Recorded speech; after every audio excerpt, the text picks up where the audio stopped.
नमस्कार, बहुत स्वागत है आपका। घर के एक हिस्से में भगवान के लिए स्थान जरूर बनाया जाता है, लेकिन कई बार आपके द्वारा की जा रही पूजा का फल आपको मिलता ही नहीं। तो आखिर आपकी पूजा करने में कमी है या कहीं कोई ऐसा वास्तु दोष है जो आपकी पूजा को स्वीकार होने ही नहीं दे रहा? तो घर में बने जो मंदिर है, चाहे वो आप कहीं भी पूजा करें, मंदिर यानी जहाँ भगवान का स्थान है, जहाँ पर आप दिया जलाते हैं, तो वो स्थान कैसा है और कौन सी वस्तु ऐसी है जो मंदिर में भूल कर भी नहीं रखनी चाहिए, वरना आपकी पूजा स्वीकार ही नहीं होगी। देखिए, पूजा हमेशा वास्तु की बात करें तो घर के ईशान कोण यानी उत्तर पूरब दिशा की ओर करें तो यह सर्वोत्तम माना जाता है। अगर घर में बना जो आपका मंदिर है वास्तु के विपरीत हो, मंदिर नहीं भी है, आप कहीं भी पूजा करते हैं, तो अगर आप वो सही जगह नहीं है तो मन भी आपका पूजा में नहीं लगेगा और इसका लाभ भी नहीं मिलेगा। अब ऐसे में कुछ वास्तु टिप्स जो आपके पूजा को के जो आप पूजा करते हैं जब भगवान को, तो आपकी पूजा जल्दी स्वीकार होगी। इसके लिए सबसे पहली बात तो एक भगवान की मूर्ति एक ही रखें, दो ना रखें। दूसरी, भगवान गणेश की 3 प्रतिमा, 3 मूर्ति पूरे घर में नहीं होना चाहिए। सिर्फ पूजा स्थान में नहीं बल्कि घर में होना ही नहीं चाहिए।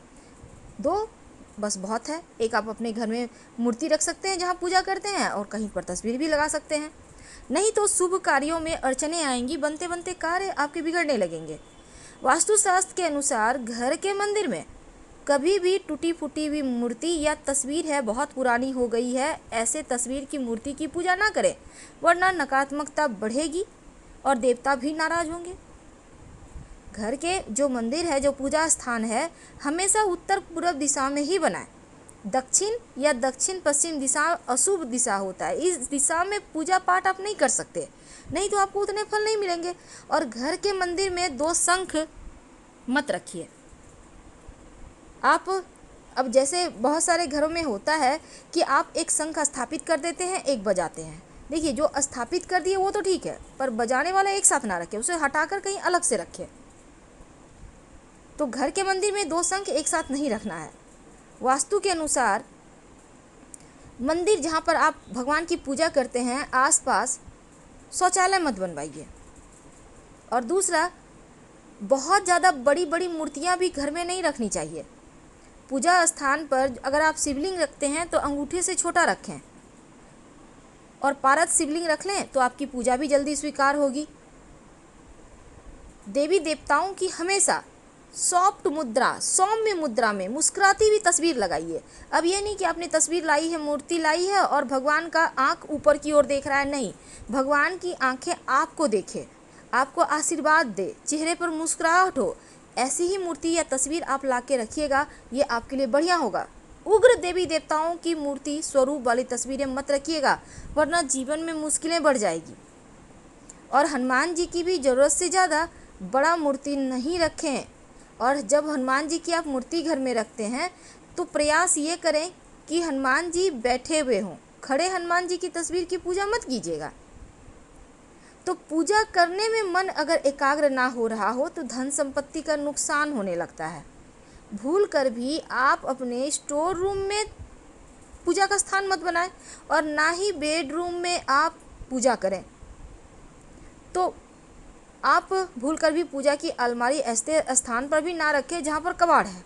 इन चीज़ों से आपको बचना चाहिए। अब जैसे कि आप घर में रोज़ मंदिरों में फूल चढ़ाते होंगे, तो भगवान की पूजा के फूल आप ये नहीं कि बासी पड़े हुए हैं घर के कोने में रखे हुए, ये सही नहीं है, आप उनको हटाइए।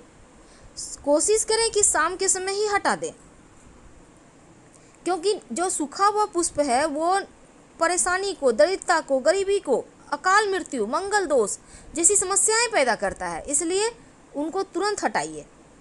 पूजा घर में मूर्तियों को लेकर ये भी नियम है कि गृहस्थ लोगों को बड़ी मूर्तियां मंदिर में अपने घर में नहीं रखना चाहिए। और पूजा घर में भूल कर भी अपने पितृ देवों की तस्वीर मत लगाइएगा। शास्त्रों में इसे भी अच्छा नहीं माना जाता, क्योंकि पूर्वजों की तस्वीरें मंदिर में लगाने से सही नहीं होता। आप अपने घर के दक्षिणी दीवार पर लगाइए ताकि पितर प्रसन्न हो, लेकिन मंदिर में मत रखिएगा। तो मंदिर में रसोई घर भी मत बनाइए, क्योंकि वास्तु के अनुसार भी ठीक नहीं है ये। और शंख को भगवान विष्णु का प्रतीक माना जाता है, इसीलिए हमेशा इसको बदलिए मत, बल्कि शंख को आप रोज़ बजाइए, सुबह 3 बार, शाम में 3 बार। अगर आप लड्डू गोपाल की पूजा करते हैं तो उनकी सेवा कीजिए, उनको रोज़ स्नान करवाइए, वस्त्र बदलिए, और कम से कम प्रतिदिन उनको 3 प्रहर में कम से कम भोग और प्रसाद जरूर उनको अर्पित कीजिए। अगर लड्डू को गोपाल को लेकर आप कहीं जा रहे हैं तो आप लेकर जाइए, उन्हें घर में बंद करके मत जाइएगा, क्योंकि उन्हें बिना भोजन कराए आप खा भी नहीं सकते। इसलिए जो व्यक्ति नियम करते हैं उनके घर में देके जाइए उन्हें। अब जैसे शिवलिंग रखिएगा तो शिवलिंग आप हमेशा ही अंगूठे से छोटा ही रखें। घर में नुकीली चीज़ें मत रखिए, धारदार चीज़ें भी मत रखिए, नहीं तो आपकी पूजा का पूरा फल भी आपको नहीं मिलेगा, मन भी एकाग्र आपका नहीं रहेगा। और अंत में, जब आप पूजा करते हैं तो एक निश्चित समय पर रोज किया करें, तब आपकी प्रार्थना जल्दी स्वीकार होती है। मोर पंख अपने पूजा स्थान पर जरूर रखिए। माना जाता है मोर पंख रखने से घर में सकारात्मकता आती है, और भगवान श्री कृष्ण को मोर पंख बहुत प्रिय है, तो आप भगवान श्री कृष्ण के माथे पर सजा कर रखें। मोर पंख रखने से घर में कीड़े मकोड़े वगैरह भी नहीं आते। गंगा जल, हिंदू धर्म में गंगा जल को बहुत पवित्र माना जाता है, और हर घर में पूजा स्थान पर गंगा जल भी होता है। तो मंदिर में गंगा जल रखने से माँ लक्ष्मी की विशेष कृपा होती है। लेकिन जब भी आप गंगा जल रखें तो चांदी या पीतल के बर्तन में रखें, घर में सुख शांति बनी रहती है। शंख तो आपको रखना ही है, और शंख से आप जल भी भगवान श्री हरि को अर्पित कर सकते हैं। शालिग्राम भगवान को अपने पूजा स्थान पर मत रखें, बल्कि शालिग्राम भगवान को आप अपने तुलसी जी के स्थान पर रखें, क्योंकि शालिग्राम भगवान हमेशा घर से बाहर रहते हैं तुलसी जी के पास। जीवन में आर्थिक समस्या नहीं आती जिस घर में शालिग्राम भगवान होते हैं।